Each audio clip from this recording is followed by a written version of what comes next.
Okay, we are going to get started because this is our group today. We're kind of small, but we're mighty, right? I want to talk about the homework coming up, and then I'm going to start doing, talk about the information. So on your December calendar, the first videos are on risk, which is insurance, which we did that the first day because he's the one that could come then. So it's a little bit of backtrack, but the videos are good to talk about. Because risk management is not just insurance. Insurance is part of, but it's not just totally. And then the next section on the back side, we're going to talk about a couple of them. This is marketing. So I'm farming and I grow it. It's a video talking about these three brothers, and it's gone global and it's worldwide, and but it's really hits on the millennium, and you guys are actually kind of at the tail end or out of the millenniums, and now you're the Y people generation, and it really shows how marketing promotes differently to different generations, and that it's really a good marketing tool or video for that. And Blue Ocean is another marketing way of marketing. So those are they're not how to do, they're examples. So watch those. The scent marketing is new. I've not used that one before, and I came across it because now they're realizing, if you don't have a cold like I do and can't smell, they're realizing that you can generate sales and you can generate marketing through the scent of smell and how people use that. So, you know, when I walk out the back door of the farmer's market, at certain times of the day, I can smell doozies, and I go, oh, that smells so good. I want to run over and grab a sandwich, you know. So that scent of smell can, you know, your fresh grass, you know, that's a nice fragrance or smell. So if you're saying, you know, I'd like to get all these lawns from this spot all down the block, you know, just cut one in the middle, and then you can go and, you know, catch everybody else because they picked that up. So that's what that one's about. And then if you need to, you can review the video canvas model. I have that on all your homework if you need to review that particular section. Okay, so that's the videos and your homework assignments.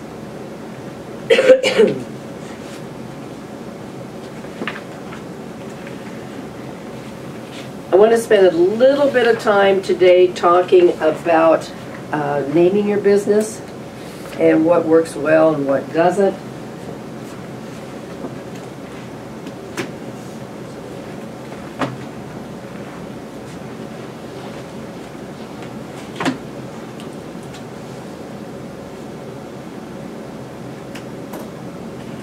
Okay, I've got another set someplace. When you name your business, think about how you're going to, you know, what image do you want? Naming your business is part of branding, and so you want that to be part of your, excuse me, and I'll talk as long as my voice lasts.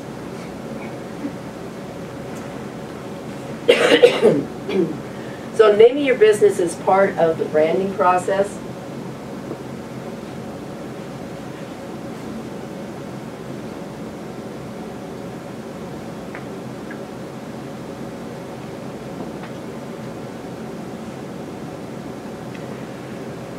And it needs to be, you know, when it's two things. When you say it, it's got to be something that people can hear, can remember, can repeat it, and and then how you display it, how you have it look. So this is, you know, obviously the name of the college, and our branding is the 3 swishes. Can't call it swishes. 3 C's. We were very careful when we submitted it and registered it to make sure that it was distinctly different than the swish, because we didn't want to get in trouble with that. Prior to this, we had 3 people standing side by side, so we've changed our brand a couple of times. CCC is easy to remember, CCC is easy to say, right? So it's got to be something that's easy to remember. Now, be careful about being cutesy, because we had a lady in town that she opened up a business, and she had several businesses throughout the years, and she always used cutesy names, but it's the Sheets. Okay, it's easy to remember, but it has a double play on words, and you have to be cautious of that. So be cautious of that. Another thing about naming your business is, I always say, never name it after yourself. I could have said Lux Ceramics. I wasn't Lux at the time, but I could have said, you know, Lux Scrapbooking, Lux Farmers Market. But when I went to sell those businesses, what happens? Let me give you a couple examples.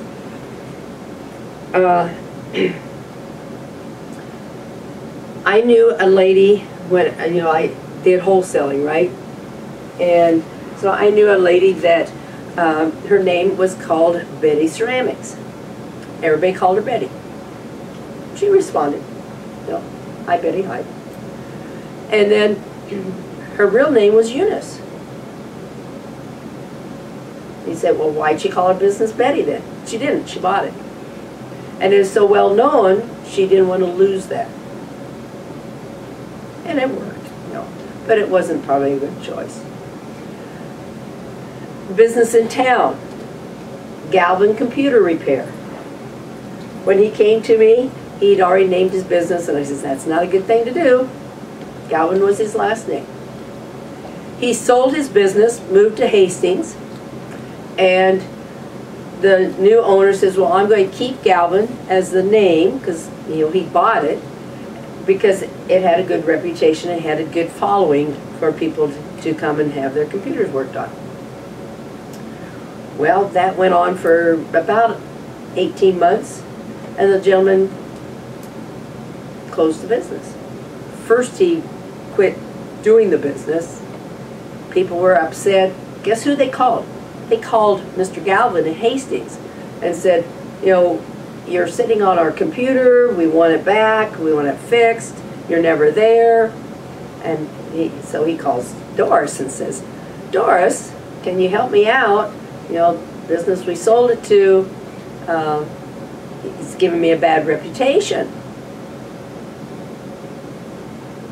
So you can lose your reputation if you sell your business, they use your name. Guess who they're thinking of when they go to that business? Especially if they're upset with that business. You.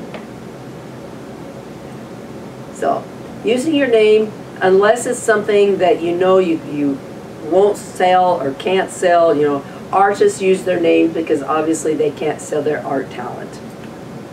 Okay. Another example about names. Okay, up north there is a town called West Point, right? West Point Implement.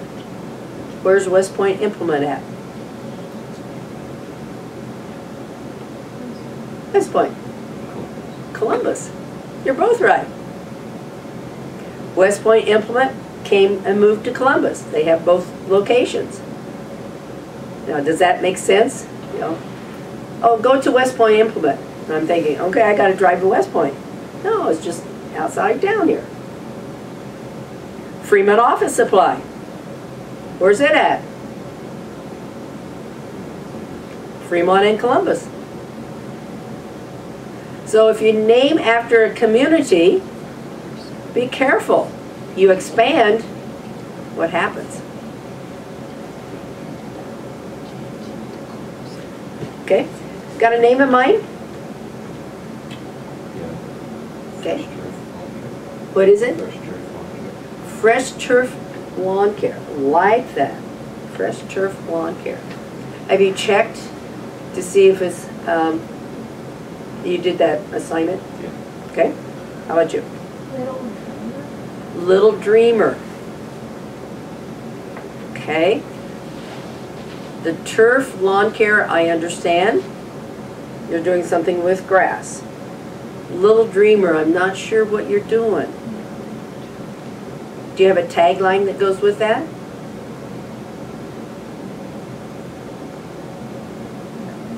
Okay. You may want to think about how you can tie Little Dreamer into, for me to understand what you do. Okay. You can do that. You can use Little Dreamer, but it's going to cost you so much more time and energy and money to let people know what it is. Okay? It can be done, but it just is more, because you've got to get your name out there. Sylvan. When they moved to town, did we know what they were? No. They spent thousands of dollars letting the community know what Sylvan Learning Center did. And they even had Learning Center on, as their tag, rest of their name. So, Gil. I don't remember exactly which one it was. Was that a decor art or decor baseline? Baseline? Decor art or decor baseline? Decor baseline art. Decor art tells me what you are. That could be taken. Did you do that assignment? Did you check that out? Was it taken? I'm not, that's why I can't remember which one it was.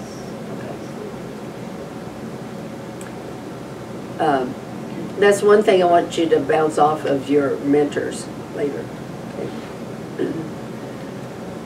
Okay.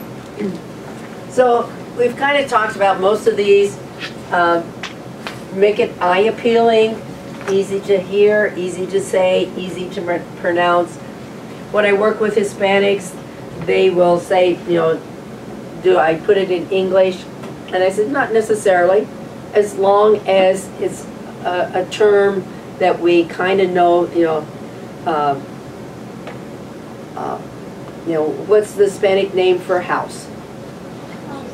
Yeah. So, there's certain words that we know, in another language that you can use. Sometimes they like to, use, El Manadors, El Oblito, Poblito, oh, I said that wrong. Pueblito. We learn what they are, and that's okay.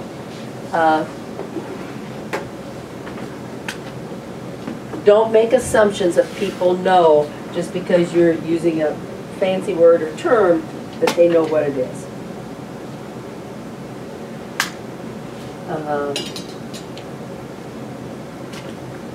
When you start researching, and we've done these, are you going after a niche market or are you going after a general market? Niche markets are easier, takes a little bit more time. Know your competition. Another thing I want you to talk to your mentors about today is your competition.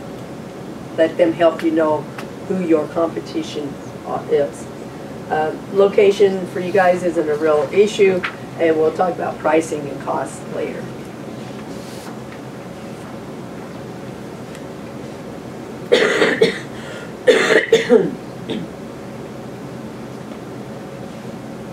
Have you done this in the past? Do you have somebody to help you understand the process? And that's what you're here for. getting involved in the community, volunteering, doing those community events for people to know who you are.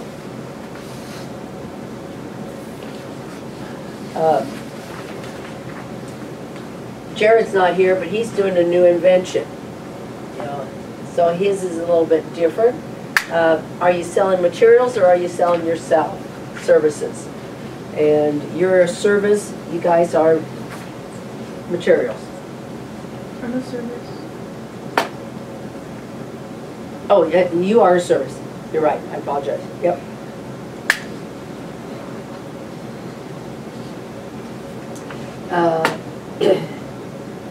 Then I always, when I work with businesses, I always say, where do you want to be? Where do you want to be 5 years from now, 10 years from now?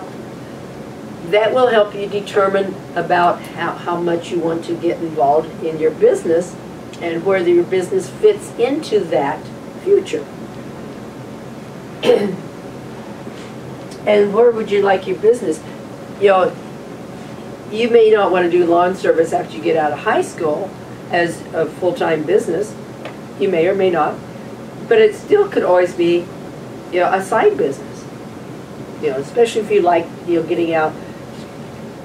People that do lawn services and that type of thing, they just have a love for making things look nice.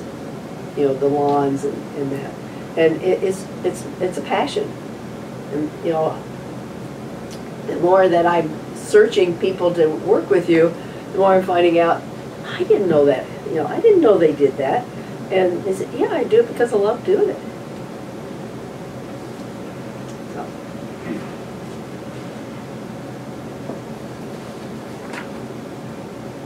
Okay, we've talked about names.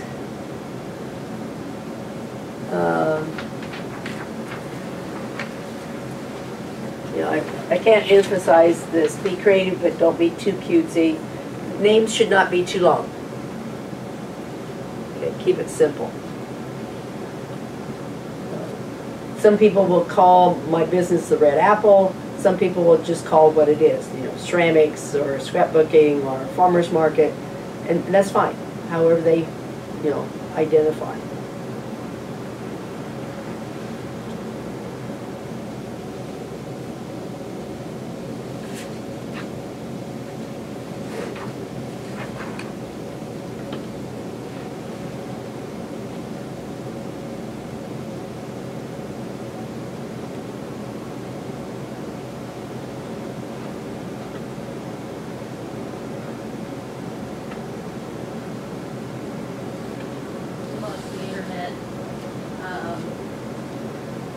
Carmen walked in the door. I'm sorry.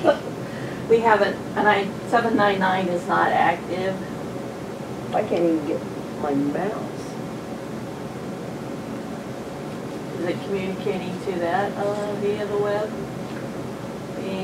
Via our Wi-Fi? I think I can go in between. You could run your PowerPoint presentation, That's but what you aren't going to be able to get to your videos online. I'm just trying to do my PowerPoint. Okay. Where's my second PowerPoint?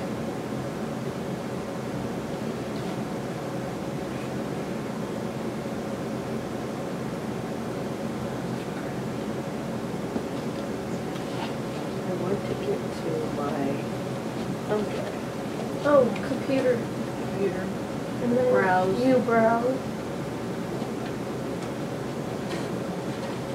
Oh, there, it'd be in there probably.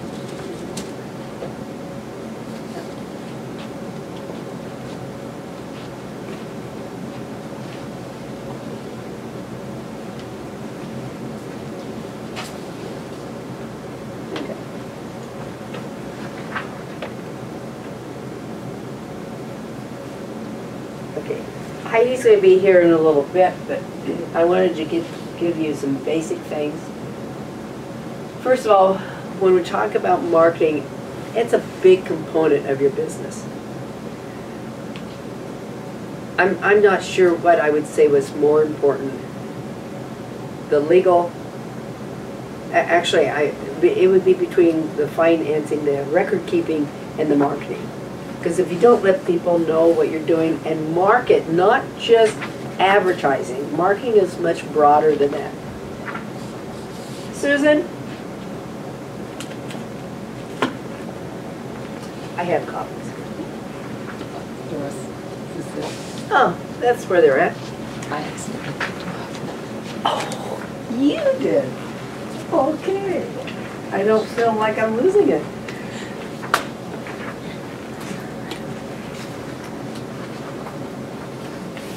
There you go.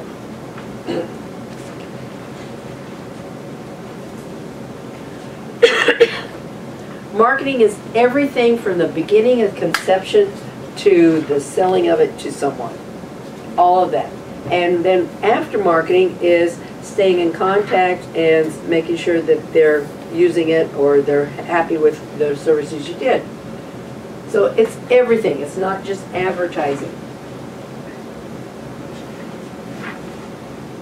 In order to understand marketing, we do what we call market research. Market research would be, are there enough people to want your services? Are there enough birthday parties or coming out parties? I'm not going to say weddings because you said you're trying to not do weddings because that's market's already been saturated. Okay, that's part of your research. You have determined through knowledge that the wedding area has been saturated, and so you're going after a different niche. Once through the research, you analyze. There, you know that in Columbus between June and November, there's 200 weddings, and there are 10 people already decorating, and they, you know, that pretty well is a saturated market. So then your analysis is, well, I don't want to get into that. Okay? Then what is your strategy? Once you've researched, you analyze, what's your strategies? What's your tactic? How many lawn care services are there in town? Do you know? A lot. Yeah. So your research would say, you know, there's probably about 20 lawn care services in town. Analysis, how many lawns are there? Well, population of 50,000, families of 4, take 4 into 50, you got about 10,000, 12,000 homes. How many live in single dwellings? Say, you know, this community is high in single dwellings, more than other communities. So the single dwellings, about 75%. So 75% of 12 is 8. So you have 8,000 yards that could be mowed. Of that, maybe half the people mow their own. So now you've got 4,000. You got 20 service people doing it. That's a lot of homes. They probably could use another one, right? So you analyzed it, and then you set up what's your tactic? Who are you going after? Well, you don't want to go after people that already has a service, unless they're unhappy with them. You want to go after those that maybe have just bought a new home, and they're making maybe 30 to 40,000. They're busy 5-6 days a week. They have small children or young children, busy in activities. They don't have time, but they have a little spending money that they could have somebody do it. Or maybe they're allergies. They're allergic to whatever's outside. So their health doesn't allow it. So maybe you could go after 2 strategies. You know, the people that are upper middle income, are busy lives, and maybe some of the people getting to that elderly stage, they still want to stay in their home, but they're maybe not physically able to do the lawn, but they can afford it, have it done. That's what this is all about.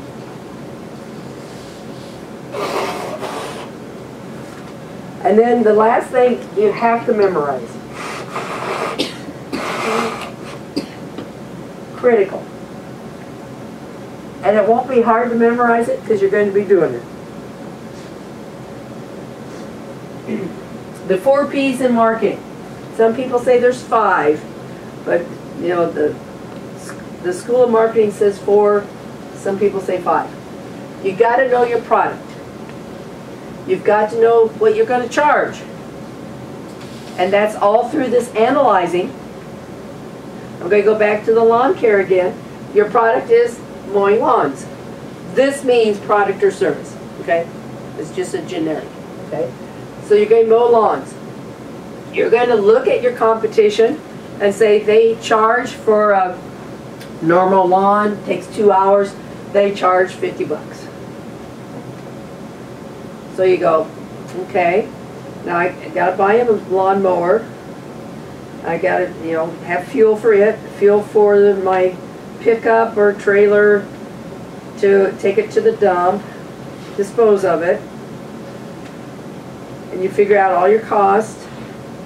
And you know, I want this to be profitable because I got to have gas for my car, or my payments on my car that I'm buying, or whatever you're doing it reason for. You set a price. You go, well, you know, they're charging 50, maybe I can do it for 40, 45, and I still make a profit of 15. You know, you're going to analyze that to set the price. You're not going to say,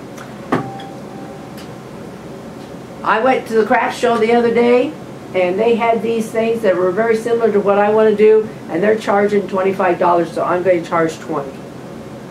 No, you've got to analyze what your expenses are. So we haven't got there yet. Promotion means advertising. So when we promote, we advertise. If you're a service, you're advertising your service. And then you're going to determine how you're going to advertise that. Am I going to do it on social media? Am I going to put it in the newspaper? Am I going to, and that was part of your homework. Yeah. And some of you say, well, I don't know who's at the radio station, so I'm not going to put it down. Well, no. If radio is a good way for you, you've determined that that works. And how do you determine if the radio works for you or not? Who your customers are. If you're going after that baby boomer, I can guarantee they probably listen to the radio. They read the newspaper. But if you go after that millennial with young kids, I can guarantee you they don't read the newspaper, and they probably don't listen to the radio very much. So would it be feasible for you to put it in the paper for the millennium? Millennium? No. For the baby boomer? Yes. Okay, so that's what you have to understand in promotion, is who's using what. Do baby boomers use Facebook? Grandpa and Grandma want to see what's happening with their grandchildren, and that's the good connection right there, right? So yes.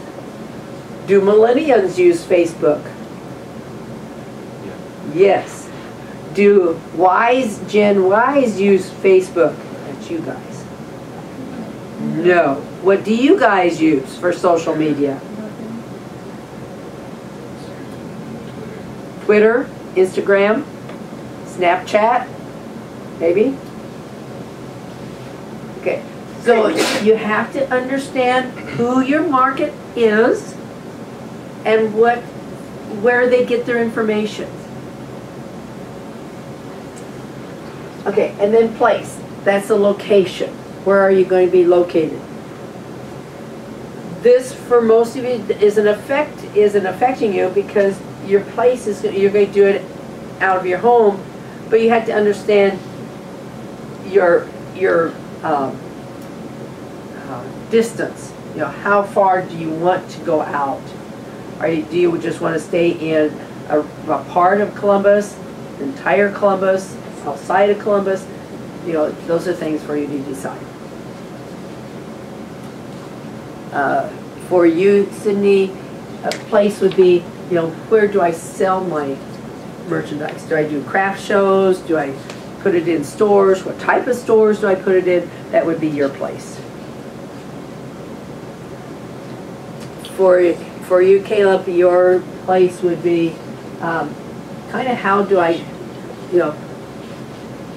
how do they find out that I have this service? Do I go and talk to McDonald's? Do I go and talk to Party Palace? Do I go talk to, do some strategic strategic partnering? Because if I'm having a party, if you are going for birthdays, if I have a birthday party, where do I get my birthday supplies? Party Palace, Hobby Lobby.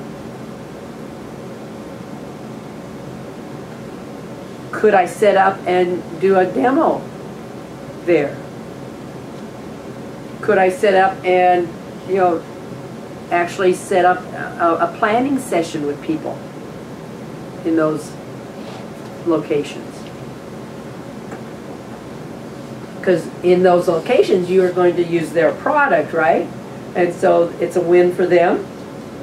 So I sit here and help you design and plan your party, and we'll just go over and get all the supplies we just talked about. Okay.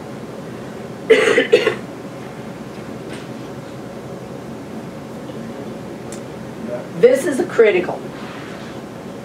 What's the difference between features and benefits? And don't read the screen. What's a feature? Pull that up. What's the feature of that? Please. What's the feature? It's plastic. It's it's a container for liquid. That's not a feature, it's a container. What's physically there? Tell me. Lid? Clear bottle, right? It's got a snap on it. It's got a carrier on it, right? Handle, I should say. Okay, what's the benefits? It's clear so I can see how much liquid I have left. That's a benefit. I can snap it on my belt. It's a benefit.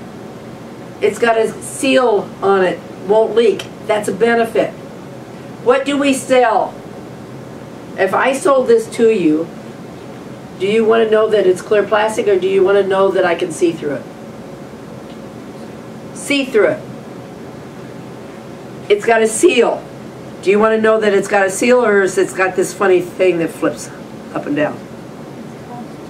It has a seal. You sell the benefit, not the features. Poor salesman, you walk into a car dealership, says, it's got radial tires, it's got a steering wheel, it's got an FM, AM stereo, help me out. Yes, thank you. Okay, that salesman just told me what it had. It didn't tell me what it offers me. What's the benefits? The radial tires won't, slide on water. Oh, okay. Yeah, I like that. It's getting into winter. Okay. It has the special radio. Of course, it doesn't tell you that you had to subscribe to it after the first month, but it has the radio that I can pick any channel I want. Worldwide. Play your favorite song 20 times an hour if you want. Oh, that's a benefit. Love it. Sell benefits. You're not going to sell that you're cutting my lawn. You're going to sell that it looks what? Good. Looks good. It's fresh. It's clean. Better than my neighbors. Okay. You're going to sell the benefits. What's your benefits? I'm sorry? You're on track. Go ahead. I didn't hear you. What? No, it doesn't. What are you selling? Okay. Let's take the wall decor. What's the wall decor do for me? And what does that do? Makes me feel like it's my home, right? My personal touch. It's awesome. My home is awesome, and you're making it beautiful for me. It's a feeling, right? It's a benefit. Your cards are too, because are you going to specialize in sympathy cards and birthday cards, or you just okay? So, again, what's the cards do to me, for me? Gives me a feeling of, if I have a sympathy card, oh, this is perfect verse. Birthday card, oh, I'm giving a birthday card because you're turning 65, and I can laugh at you. Or to my grandchildren, okay? It's that personal touch.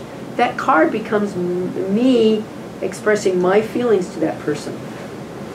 Very personal touch, okay? That's a benefit. Okay, what's your benefit? Gives emotion and And you're probably not selling, I'm not going to have a party for myself when I decorate, right? I may, but most likely it's going to be somebody else with me,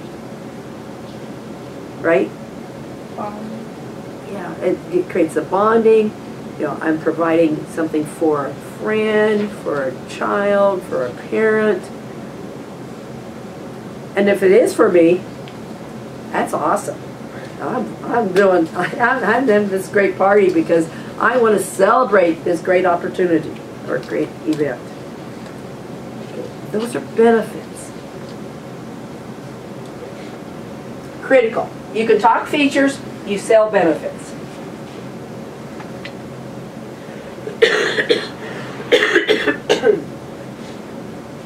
Okay, we talked about features and benefits. Life cycle and seasonal. Life cycle goes like this. It's a hill. You introduce, you grow, you mature, and you decline. An example of this would be Arm & Hammer baking soda. Do you know what that is? Okay, originally what was baking soda? To cook. How many of you have baked lately?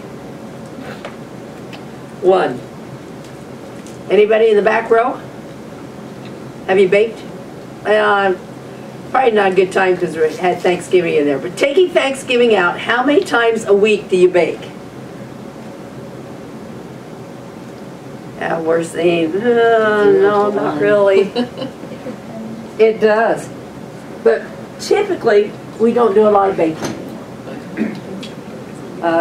If you talk to young people, they'll say they baked a cake, and they'll say they baked it from scratch. Their scratch is opening up a Pillsbury box, dumping the ingredients in, throwing an egg and milk in, and stirring it up, put it in the oven. That's not baking originally from scratch. So, we don't bake. If we don't bake, we don't need baking soda, right? So Arm & Hammer, even though it was a very good product, they found that they were declining very fast. So they said, okay, this is a good product. What else could we use it for? And they said we could use it for, more specifically, takes odors out of fridges. So we put in a box, they said, put a box in the refrigerator. So I did. Their suggestion was change it every month. So I didn't. It was in there for a year before there's a box back there. Maybe I should change it. So, what happened? New market. They educated us. It grew. It matured. People like me didn't replace it as frequently as should. And so it started declining again. We're selling as much. So what's the next place they put it? Nope. Refrigerator, freezers. Works good in the freezer, works good in the refrigerator, works good in the freezer. Okay, so they went to the freezer. Then they went to litter boxes. Works good for humans, it works good for smell, takes the smell and odor out of litter boxes. Then they went to carpet. They put it in carpet supplies, and that worked. Then they put it in toothpaste. Then they put it in, they just kept adding, because it's a very diversified product that cleans and deodorizes. But each one of those times, they went through the stage, the 4 stages, the life cycle. Now, in doing that, you have to either abandon the product or service or create new ways of using it. Okay? I don't care what industry you are in. Packaging and labeling, critical. You have to identify, I don't care, if you do a product, it's easy. But even a service, you have to package and label yourself. Package is, selling yourself. Labeling is that branding. So even though you do a service, you still package and label yourself.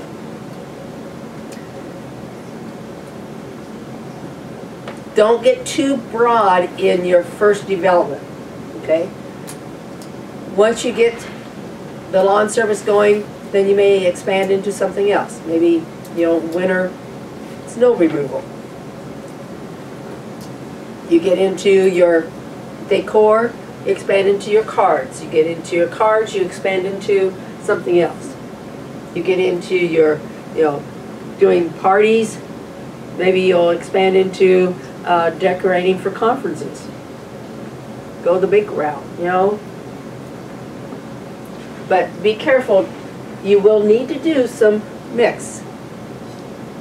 Usually one single products don't. Let me rephrase that.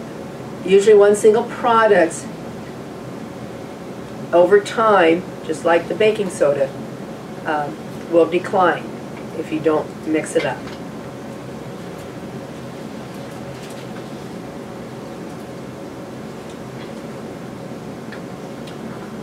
Two things we talk about in identifying your customer. And I will give you a 0 on your paper if you do this. And I don't hesitate. If you say, my customer's age is from 21 to 85, I'm going to go, no, it's not. McDonald's has a demographic that their target market is young children. Now, can I go in and get a hamburger? Yeah. Yes. Anybody else can. But they target specifically young children. This McDonald's has 2 target markets. They target the young children, but they also target senior citizens because they go in the mornings and have their coffee and their, maybe a little breakfast sandwich.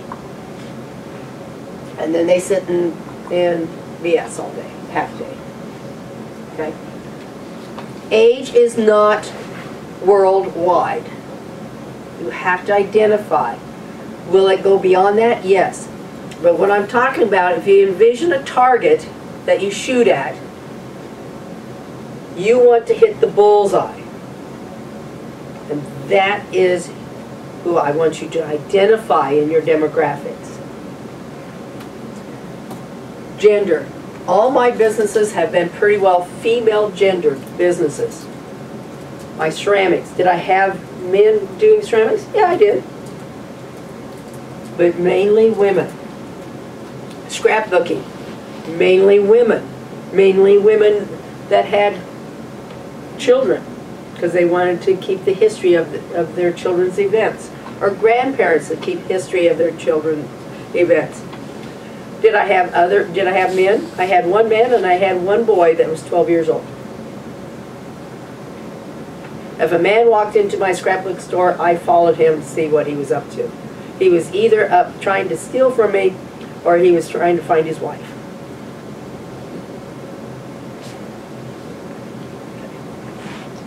Location, we've talked about that. Education. And sometimes these will apply and sometimes they won't. We are talking about your customer now. So if they're educated, is that important? Do they have to be educated? Is it important that, most people that do parties have a college degree? If that's true, then that would be a factor in describing your customer. Occupation. If the occupation is that most people that have their lawn services paid for are people that are professionals, then that would be a factor. Income level. If the income level is that I really like to decorate my house with decor, but I have to have $40,000 income to do that, then that would be a factor. Marital status. You're not going after weddings, but if you were, that would be a factor. Kids. If you're going after birthday parties, kids would be a factor. Okay, so that's how you are trying to get a physical image of your customer through demographics. Then the other part is psychographics. People buy things because they either need it or they value it. Or they buy it because it's a style. I got the tall boots. Did I need them? No. But why did I get them? Because it's the style right now. So I want to be in style. Culture. If you go after coming out parties, that's a culture. Hispanics at 15 put on a wedding for a 15-year-old, that's unbelievable. Have any of you been to one? It's incredible. Her dress was as beautiful and gorgeous as a wedding dress. 6 attendants followed her, and 1 escort. This is a 15-year-old girl. And they spent about $10,000 to $15,000 on her. Do you mean quinceañeras? Quinceañeras. Have you been to one? No, I just have some friends. It's awesome. You've been to one? So you know what it's like. They are just amazing. That's a culture. Attitudes towards technology. Until I got older, in the last few years, I had to have the latest new gadget, electronic gadget there was. The latest electronic camera, the latest electronic computer. I was the first one to have an Apple computer at the college. That was just my thing. I just had to have it. And the kids grew up, and I've gotten away from that. But that can play a factor on some businesses. And then interests. All my businesses have pretty well been in the interest. The farmer's market right now is people who want to eat healthy, want to buy locally, want to support local vendors, whether they're craft vendors